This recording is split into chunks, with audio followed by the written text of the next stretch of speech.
Hello everyone, दर्शक नमस्कार सम्पूर्णलाई फेरि पनि मेरो तर्फबाट। आज चाहिँ ढिला नगरिकन छोटो सानो विषयमा बोल्न चाहिँ जुन पछिल्लो समयको अन्तरिम सरकारको प्रधानमन्त्री सुशीला कार्कीज्यूले जुन अस्ति राष्ट्रको नाममा जुन सम्बोधन गर्नु भएको थियो, उहाँले स्पष्ट भनिसक्नु भएको छ कि प्रत्यक्ष कार्यकारी प्रधानमन्त्री बनाउन यो संविधान संशोधन गर्ने उहाँको कार्यक्षेत्रभित्र पर्दैन भनेर भनिसक्नु भएको छ।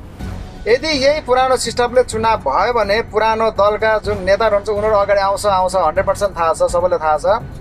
यदि त्यो भएन भने र जुन नेपालीहरूले विश्वास गर्नु भएका पात्रहरूले आफ्ना आफ्नो पार्टी छुट्टा छुट्टै पार्टी खोलेर अगाडि बढ्नु भयो भने देशको हालत के होला र सम्पूर्ण जेनजीहरू लगायत अन्य सम्पूर्ण नेपालीहरूको इच्छा प्रत्यक्ष कार्यकारी प्रधानमन्त्री बनाउने इच्छा के होला अनि सम्भव होला? सबै जुन विश्वासिलो पात्रहरूले व्यक्ति आफ्नो दल पार्टी खोलेर अगाडि बढ्यो भने त यो सम्भव छैन। सबैजना एककट्ठा भएर आउनु पर्यो।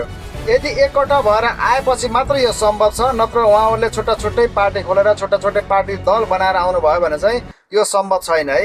यदि त्यो भयो भने चाहिँ लास्ट विकल्प भनेको रवि लामिछाने राष्ट्रिय स्वतन्त्र पार्टी एउटा मात्रै पार्टी हुनुहुन्छ विश्वास गर्न लायकको र उसले मात्रै गर्न सक्छ। यो कुरा चाहिँ है, यो चाहिँ मेरो व्यक्तिगत धारणा हो।